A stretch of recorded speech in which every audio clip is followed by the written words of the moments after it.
Mama always said, poly is as poly does.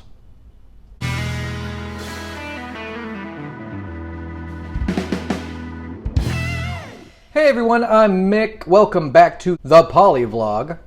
Today we're talking about the decisions to become poly and what leads up to making that decision.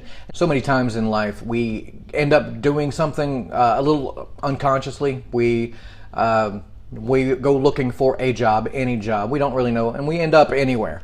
We end up making a lot of unconscious decisions. Well, when you're talking about relationships, that can actually be pretty devastating.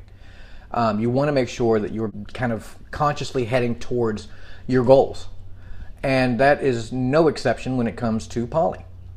So today we want to talk about 5 questions you need to ask yourself and consider before going into polyamory. So the first question you need to really consider is, what do you want your polyamorous relationship to look like? And by that, what I mean is your ideal situation having a live-in girlfriend or somebody you just casually date sometimes? Or is it somebody that you want to sleep with? Is it a long-distance relationship? Are you part of a triad? Are you part of a polyamory V? What is it that you prefer to be involved in? Also happens to be whether or not you're looking for a long-term relationship or just someone to casually date and see as a more of a friends with benefits situation. And the other thing you probably need to make sure is you want the relationship to be local, or you would prefer it be long distance, depending on the amount of time and the situation that you're in and all that. What are your preferences? The next question is, you have to ask yourself, what's the motivation for wanting poly in the first place?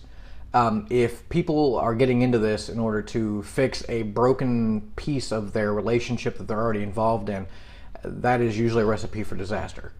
Complicating things even more when things are not very stable and there's no foundation in a relationship for change, then that's usually just going to be a disaster, and you're going to end up hurting more people than otherwise if you would have had just a bad relationship between you and another partner. You need to consider whether or not you have been struggling in the past. A lot of people come to polyamory without realizing that it's actually an option when it comes to the fact that they've been serial monogamous or have had straying feelings. Maybe not actions, maybe they've been faithful in action, but emotionally they've involved themselves in some affairs, things like that. If you've struggled with those kind of things in the past, it's very possible polyamory will work out better for you. The next question you need to ask yourself, do you get jealous easily? Now, that's not to say that we all don't get jealous, but the point of the jealousy is how you handle it when it comes up.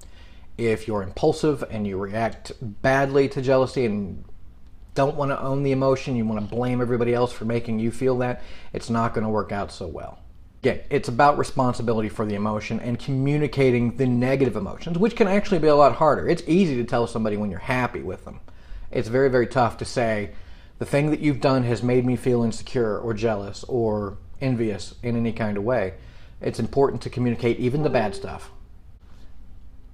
The next one, are you possessive? Now, this is kind of a cousin to jealousy, but the point is that if you're very possessive, this usually isn't even a good thing unless you're in a consensual possessive relationship, such as a dominant submissive or master and slave relationship, but that falls under the category of BDSM, and that's totally acceptable. But otherwise, possessiveness is not necessarily a healthy thing. To know better about whether or not you feel possessive is whether or not you have flare-ups of jealousy whenever you see your partner flirting or potentially going out with somebody or getting involved with somebody new. If you begin to feel possessive, your jealousy can be an indicator there of whether or not you're actually a very possessive person. Possessive traits have to be considered when you're going to get involved in polyamory. And number 5.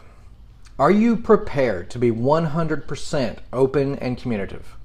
This requires so much talking, so much emoting, so much responsibility for your emotions and being able to communicate those, good or bad, to your partner or partners. And making sure that everybody is on the same page, that you're not using deceptive language. If you're not prepared to be willing to emote to your partners and be 100% receptive to their communication back, that should be a big consideration before venturing into polyamory. Because in the beginning, new relationships or new people involved in a relationship can actually make the previously stable foundation that you have set with an existing relationship suddenly create new upheavals. That isn't necessarily a bad thing. It's an adjustment period that everybody goes through in order to accommodate new changes into the lives of their everyday living. And a bonus question. All right. All of that is for nigh unless you want to be poly. So ask yourself, do I even want to be polyamorous? It's a personal preference at this point. Plenty of polyamorous people have committed to living monogamous relationships because they love somebody so much that couldn't be polyamorous.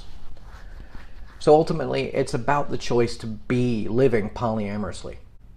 All of the other questions are kind of hinged on the entire idea. You're an autonomous human being who can make choices for themselves.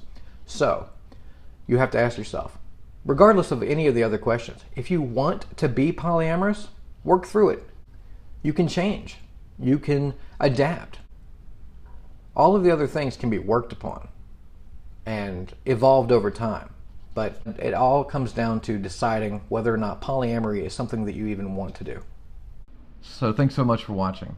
If this was your first time viewing the Poly Vlog, please click the subscribe button and click that like button if you like today's video. We post here every Tuesday and Thursday in our continual effort to promote polyamory as a healthy and conscious, loving choice. Please check the description box below for links to our website, Facebook, and Twitter, and then head on over to Facebook and follow us there. Until next time, love abundantly.